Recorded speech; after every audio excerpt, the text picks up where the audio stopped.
hukum Islam dijelaskan oleh Ustadz bahwa begitu tegasnya Allah memandang buruk perzinahan. Ini apalagi perzinahan orang yang sudah menikah sehingga dilempar batu lah kira-kira. Kalau sekarang itu dilempar batu, bahkan kalau yang sudah menikah sampai mereka meninggal dilempar batunya. Karena betapa buruk, keji, dan kotornya orang yang selingkuh tersebut. Iya.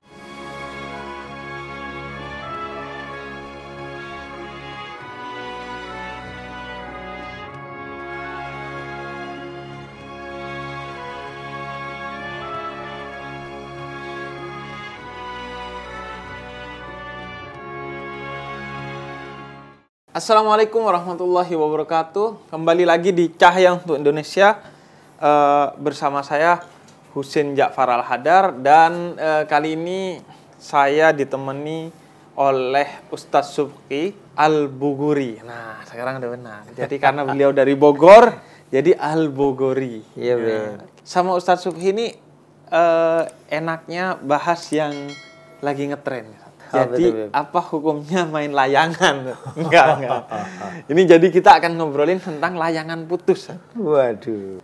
Nah, saat ini mau mengawali dari bahasan soal suami selingkuh. Nah, kalau dalam Islam yang disebut selingkuh itu sendiri itu apa? Waduh, bismillah, alhamdulillah, wassalatu wassalamu ala sayyidina rasulillah, amma ba'du. Ini awal-awal aja udah bawa layangan putus. Udah gitu, karena ini ada penayangannya berseri ya. Iya. Ini jangan-jangan selingkuhnya juga berseri. Nauzubillah min dzalik. Ya, mungkin kalau orang sering mengatakan katanya selingkuh itu ya cari selingan keluarga utuh katanya. Oke. Dia nggak ambil poligami tapi cari aja ya siapa yang bisa dianggap untuk terus memberikan semangat hidup gitu ya. Ya sebenarnya kalau selingkuh dianalogikan dengan zina, ya artinya satu perbuatan yang merupakan al-kabair, ya dosa besar, dan itu merupakan tanda akhir zaman memang kan. Ya kalau dianalogikan dia berbanding lurus dengan zina, ya kan zina memang tidak hanya al-farj gitu ya, tapi kan mulai dari an-nazar, mulai dari at-tamanni, ya, mulai dari melihat dan kemudian berangan-angan, ya, itu aja sudah dianggap sebagai satu perbuatan zina yang kemudian di dalam Al-Qur'an ini populer banget ayatnya, wala taqrabuz zina innahu kana fahisyatan wa sa'a sabila. Ya, jadi itu mungkin ya saya mengambil definisinya itu yang kemudian Quran juga bilang jangan kamu dekati. Jadi mendekatinya aja kita dilarang oleh Allah Subhanahu wa taala, apalagi di akhir zaman saat-saat sekat-sekat itu sudah semakin terlepas gitu.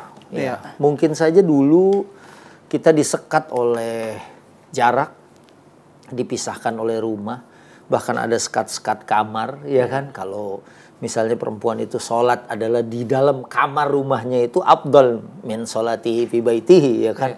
Dan salatuha fi baitiha afdal min salatuha fi al-masjid, ya, au fi masjid qaryatiha. Nah, sekarang kan sekat-sekat itu sudah menjadi cair gitu kan. Dengan adanya gadget. Iya, dengan adanya gadget dan teknologi seperti sekarang ini kan ini menjadi tembus. Ya, mungkin aja di suatu tempat yang perempuannya sangat tertutup, budayanya juga sangat tertutup rapi misalnya, ternyata ya dari pertanyaan-pertanyaan yang saya buka itu hadas hatta fi duwalil Arab, ya kan? Ya, itu terjadi sampai mungkin ke negeri yang kita anggap hal itu adalah awalnya merupakan satu yang tabu gitu. Betul. Nah, oleh karena itu ya kalau kita lihat ya saya langsung menghubungkan aja kepada perzinahan. Nah, Ustadz, kita memang negara yang tidak berhukum dengan hukum Islam. Tapi kita ingin mengetahui bagaimana hukum Islam memandang perzinahan. Antara perzinahan orang yang sudah bersuami atau istri ataupun yang belum bersuami atau istri. Untuk apa? Untuk menjadi ibrah, pelajaran bagi kita betapa dahsyatnya buruknya zina itu di mata Allah. Iya, mungkin secara ringkas BP ya. memang dibedakan tuh ya, saudara-saudaraku yang dimuliakan Allah, antara muhsan dengan gair muhsan. Artinya muhsan adalah mutazawijin, ya. Gair muhsan artinya al-azab, ya, para lajang ya, yang memang belum menikah. Ternyata ini kalau menurut saya memang Allah memberikan hukumannya juga berbeda. Ya. Karena dianggapkan orang-orang yang sudah menikah, dia sudah punya pasangan yang halal, yang sah gitu kan. Maka hukumannya lebih berat kan. Kalau kita lihat ayatnya, az-zaniyatu waz-zani fajlidu kulla wahidin minhuma mi'ata jaldah, ya kan. Itu kan sesuatu yang keras banget ya, di jaldah. Apalagi kemudian rajam yang ayatnya dimansuh tapi hukumnya masih tetap ada kalau kita belajar ulumul Quran gitu Beb, ya.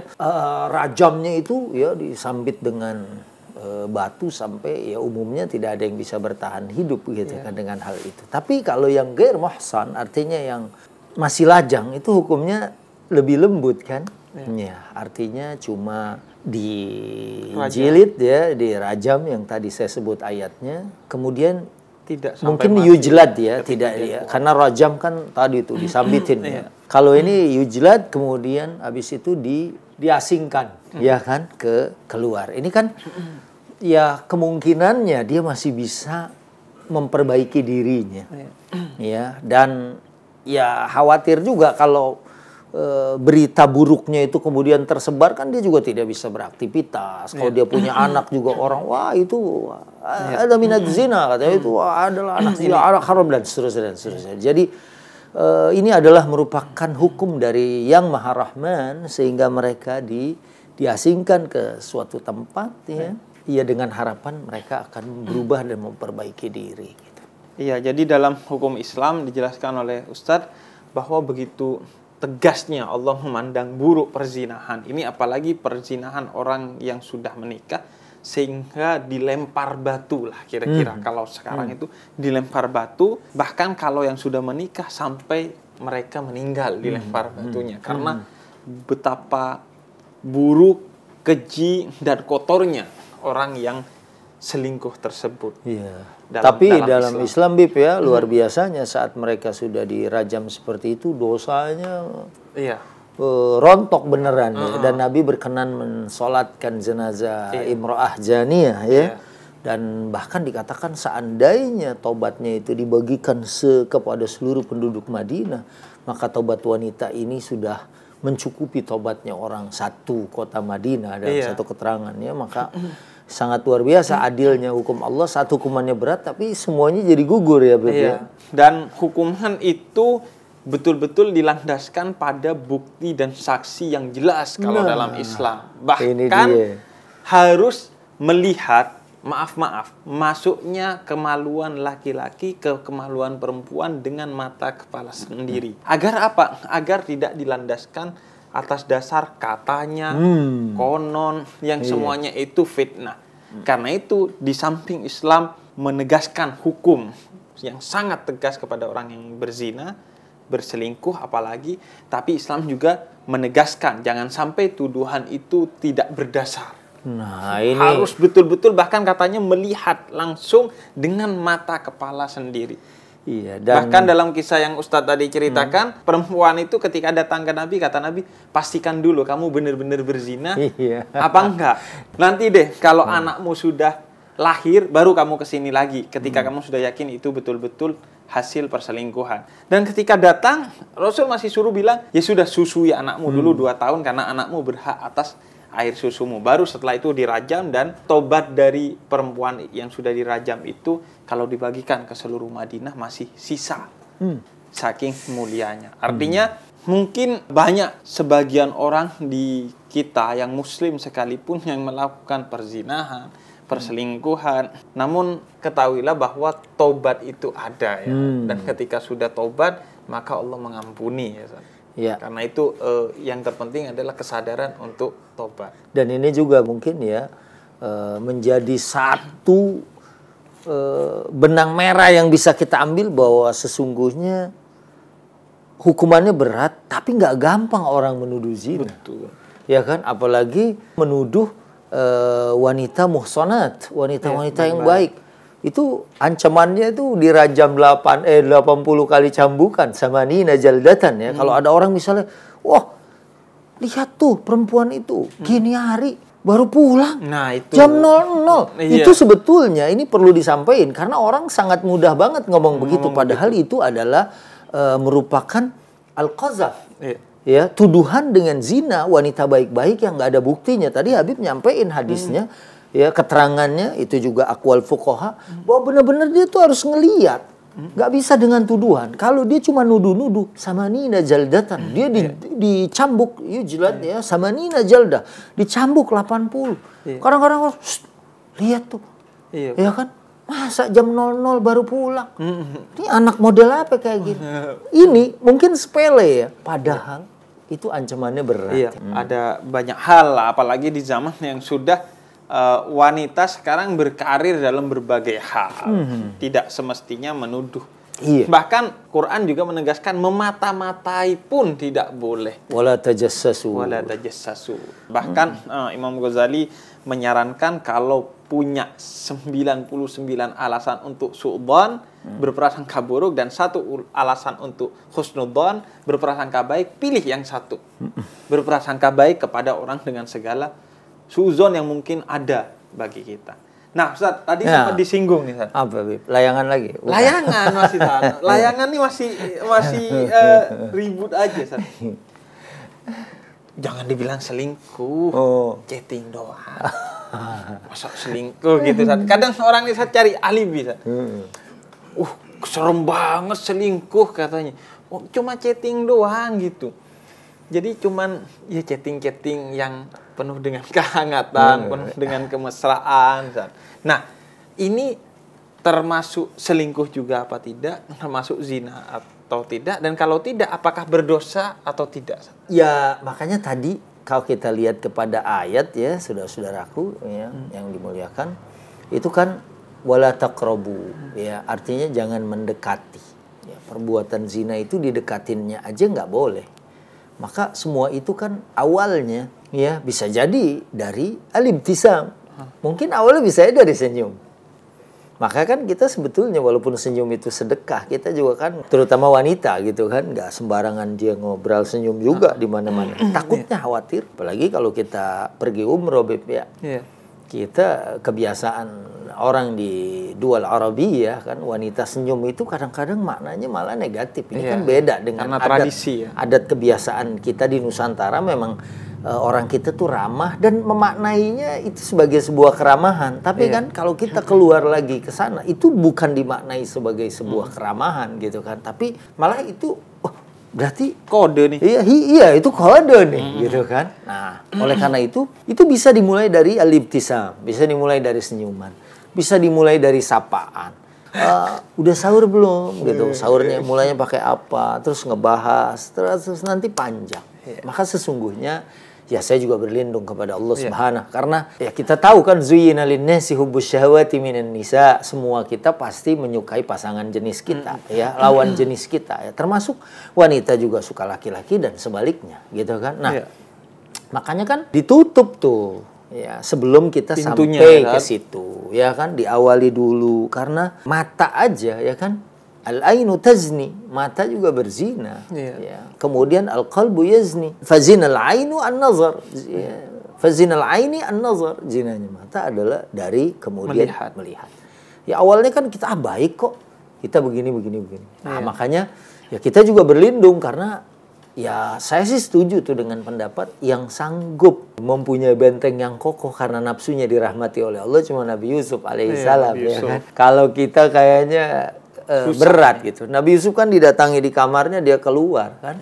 Ya namanya kewaspadaan berlaku bagi semua. Nabi Yusuf aja diminta waspada, apalagi ustadz doang gitu, belum nabi, belum siapa-siapa. Dan Nabi Yusuf tuh perjalanan kehidupannya itu kan sangat keras ya, mulai dari dilempar ke sumur, diambil sama kafilah dagang, sampai ada di dalam penjara. Artinya dia pahit getir kehidupannya tuh sudah luar biasa, di samping keimanan dan anugerah wahyu dari Allah pastinya yang menjadi benteng buat beliau, sehingga nafsunya juga dikatakan illa ma rahima rabbi, kecuali dari nafsu rahmat nafsu yang dirahmati oleh Allah. Nah, Ustadz, selanjutnya juga yang sering menjadi pertanyaan, baik dari istri maupun suami. Kita kan dilarang untuk tajassus, memata-matai. Nah, batasannya antara waspada dengan tajassus nih, dengan memata-matai. Misalnya, wah ngelihat suami ini sering lihat HP-nya senyum-senyum nih. Ngelihat istri ngelihat HP-nya senyum-senyum nih. Nah, batasannya untuk kemudian mencurigai pasangan kita itu gimana dalam Islam? Ini setelah perjalanan rumah tangga saya juga melewati ya 93, kalau ke 2023 tahun depan, itu kan berarti 30 tahun pernikahan saya. Kalau sekarang berarti baru 29 tahun. Wah, itu kan juga pasang surut ya. Mungkin waktu istri dulu sakit. Istri saya waktu sakit tuh udah sampai bilang, ya udah nikah lagi aja. Wah, gitu kan. Tapi ya kita namanya digituin tuh, waduh kasihan, nangis, kita urus sampai sembuh. Kan yang kayak begini nih sering kejadian dalam kehidupan kita ya. Dan resep yang saya lihat dari beberapa istri dan dari beberapa orang yang curhatannya kemudian akhirnya menjadi sebuah kesimpulan, itu memberi kepercayaan. Ternyata itu jauh lebih bagus daripada mengembangkan kecurigaan. Seandainya dia itu misalnya benar-benar berselingkuh, tapi kalau kemudian istrinya seperti memberikan kenyamanan, ketenangan, ketentraman, ya kan? Dan dia selalu mengembangkan husnuzon. Suaminya ngelihat handphone, senyum-senyum nih, gitu kan? Ya udah, iya dapat transferan. Atau dia lagi nonton, sekarang kan lewat Facebook, lewat apa kan ada komedi-komedi ringan gitu. Ya udah dianggap aja begitu ya. Tapi kalau dia, wah ini nih jangan-jangan ini. Kenapa suaminya tiba-tiba ngelihat handphonenya senyum? Ya kan? Ya mungkin aja, aduh, handphone istri saya harganya sampai ada yang 20 juta. Dia cuma 1,5 juta aja, 12 kali nyicil gitu. Mungkin dia lagi ketawa gitu. Kadang-kadang ada suami-suami yang ngalah sama istrinya. Misalnya kan seperti itu ya. Kalau husnuzon ini dikembangkan, memberikan kepercayaan, tapi sentuhan kasih sayangnya itu ini dari kedua belah pihak ya, suami dan istri. Itu harus luar biasa. Saling memberi. Itu akhirnya kita mengharapkan dengan itu, ya Allah, aku dikasih kepercayaan. Aku nggak mau mengkhianati ini gitu.